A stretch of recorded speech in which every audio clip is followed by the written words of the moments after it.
There's something about being awake when everyone else is asleep. The world feels thinner, quieter. Stay with me to the end. If you find this video interesting, please like, share and subscribe for more interesting real horror stories. Like the rules that keep people safe during the day don't fully apply anymore. Most of these stories happened after midnight on empty highways, in gas stations that never close, or in places meant to be temporary stops, and every single person involved thought they were just running an errand right up until they realized someone was watching them. These are real stories, nothing supernatural, just people who are in the wrong place at the wrong time. There's only one place open 24/7 near where I live.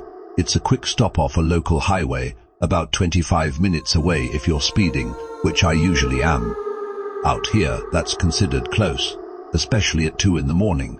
My sleep schedule is completely wrecked, so late night runs aren't unusual for me.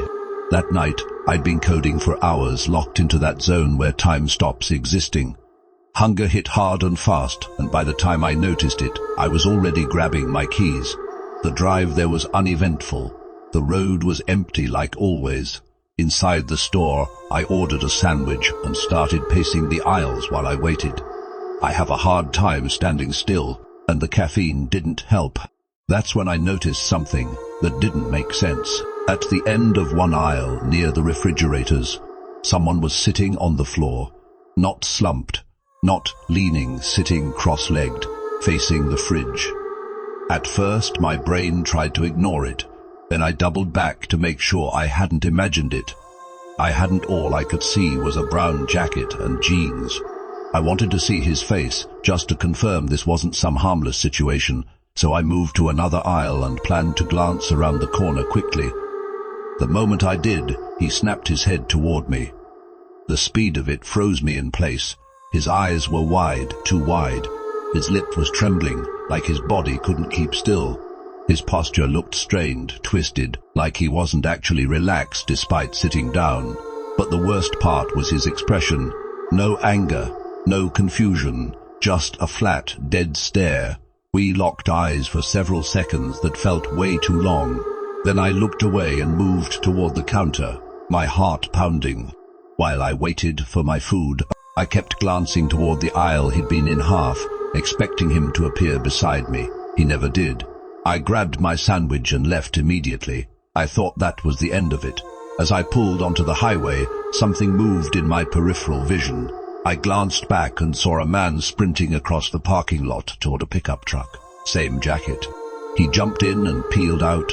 A few minutes later, the gas station lights disappeared behind me, and I was alone on the road again. That's when headlights appeared in my rearview mirror. They were closing the distance fast. I slowed down, expecting a cop, but when the vehicle got close enough, my stomach dropped. It was the same truck. He started flashing his lights, honking. I accelerated, so did he. The faster I went, the worse the fear became. Not panic terror, the kind that tells you something is very wrong. When I tried to slow down, the truck slammed into my car. That's when I knew this wasn't road rage. This man was trying to kill me. I swerved, slammed the brakes, and watched his truck shoot past me, fishtail, and spin off the road into a field. I didn't stop. I drove straight home and called the police.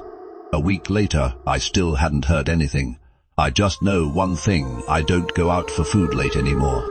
In the summer of 2022, I worked a delivery job that took me through some of the most isolated parts of the Southwest. Long drives, night routes, places most companies avoided.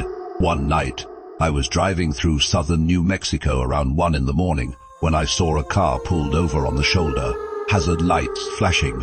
A woman stood beside it, holding her phone up like she was trying to get a signal. I almost drove past, but I thought about my girlfriend, my sister, so I slowed down and cracked the window. She tried the door handle, immediately locked. She said she needed a ride to a gas station. Her voice was shaky off somehow. Against my better judgment, I unlocked the door.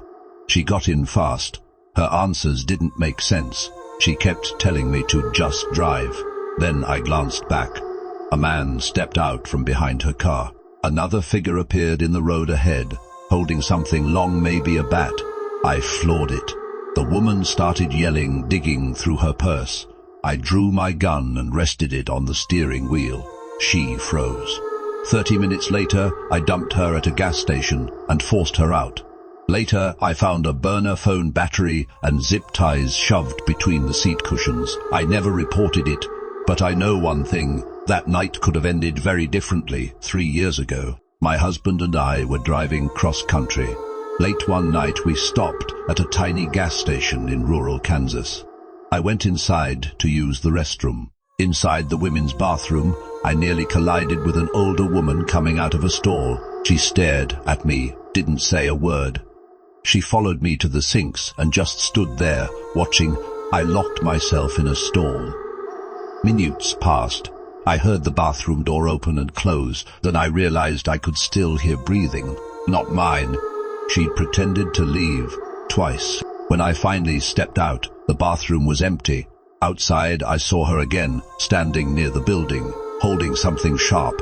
She turned and disappeared around the corner. I ran to the car. I don't use roadside bathrooms anymore. Most people think danger looks obvious. It doesn't. Sometimes it looks like a stranger in a gas station, a broken down car, a quiet rest stop. And sometimes the only reason you're alive is because you trusted your instincts.